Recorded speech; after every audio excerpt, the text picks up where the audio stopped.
Hoy en día, ver una película en casa es tan fácil como apretar un botón.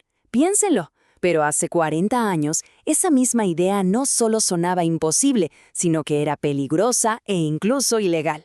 Esta es la historia de cómo una simple cinta de plástico desató una guerra total contra Hollywood y, de paso, creó un imperio multimillonario. Esta frase lo dice todo, ¿no?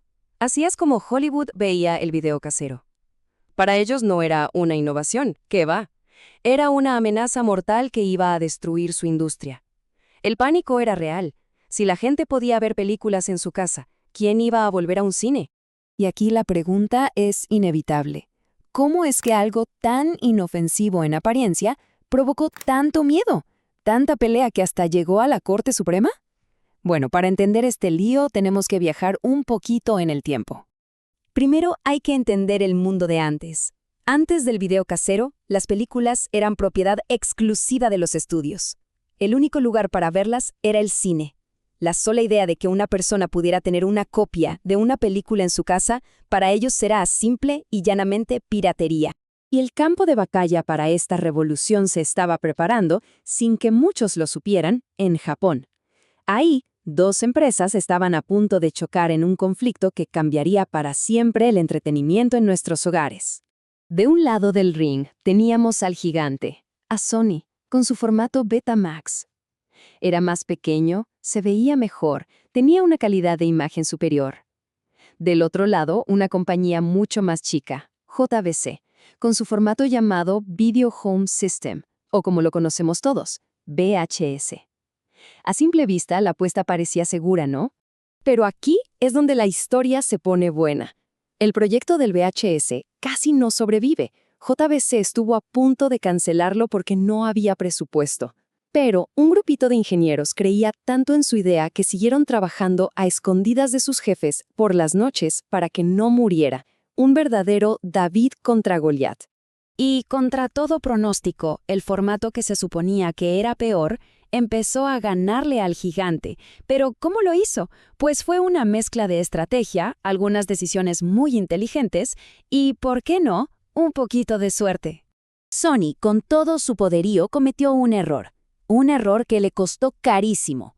Estaban tan obsesionados con que la calidad de imagen fuera perfecta que limitaron sus cintas Betamax a solo 60 minutos de grabación. Ideal para un programa de tele, sí, pero para una película entera, ¿o un partido de fútbol completo? Y ahí, justo ahí, estuvo la clave de todo.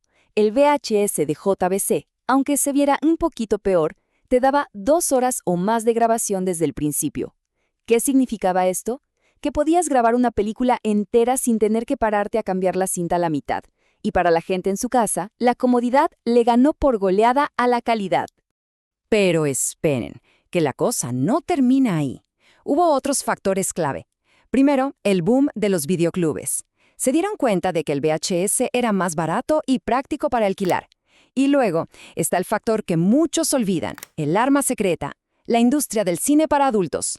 Adoptaron el VHS de forma masiva, dándole un empuje comercial gigantesco que el Betamax nunca tuvo.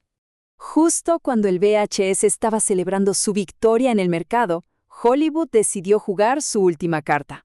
Fue un ataque desesperado, llevar la guerra a los tribunales. Los grandes estudios, con Disney y Universal a la cabeza, demandaron a Sony y a todos los que fabricaban las videograbadoras, las VCR. Su argumento, que la simple posibilidad de grabar algo de la tele era una violación masiva de derechos de autor. Ojo, no querían regularlo, querían prohibirlo por completo. La pelea en los tribunales fue larguísima, casi una década. Hubo victorias para un lado, derrotas para el otro, un sube y baja constante.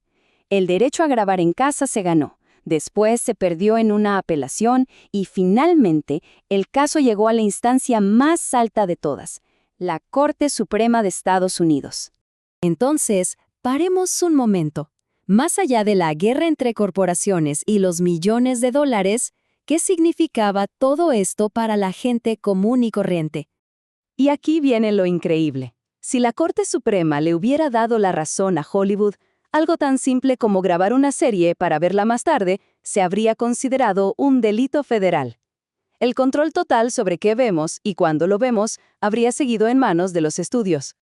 Pero al final, el sentido común prevaleció. El derecho a grabar ganó la batalla. Y esa victoria, contenida en una simple cinta de plástico, dejó un legado que nos afecta y mucho hasta el día de hoy. Lo irónico es que después de semejante lucha para ser el rey, el reinado del VHS no fue eterno. Ganó la guerra de formatos contra el Betamax, claro, pero terminó perdiendo la batalla tecnológica contra el DVD, que simplemente era mejor y más duradero. Pero, y esto es lo más importante, su victoria sentó las bases de nuestro mundo actual. Estableció legalmente el derecho a grabar para uso personal. Creó en nosotros la costumbre de ver lo que queremos, cuando queremos. Y sí, construyó los cimientos legales y culturales para todo el mundo del streaming que conocemos hoy. Así que, esto nos deja con una última reflexión. La próxima vez que abramos Netflix o cualquier otra plataforma, estamos disfrutando de una libertad que se peleó hace décadas. La pregunta es, ¿fue esa victoria del VHS el primer paso inevitable que nos trajo derechito al mundo del entretenimiento a la carta que hoy damos por sentado?